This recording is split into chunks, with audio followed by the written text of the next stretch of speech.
So Vamshi garu, I've had quite a few conversations ఆయనతో, and మీరు, I think he is a true Balaya fan.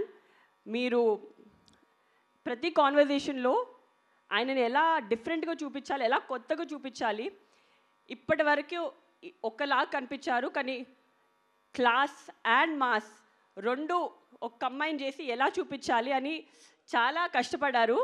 And that is how we roped in a DOP also. Such a fabulous job. Every product, you can see the production values in every screen, every scene that in the trailer, and of course all the heroines, Pragna Jaiswal and Shraddha Srinath and Urvashi Rautela. I think this is a different movie where all of them got to do a very strong female heroine character. మీరు రేపు cinema చూసిన తర్వాత మీకు అర్థమవుతుంది.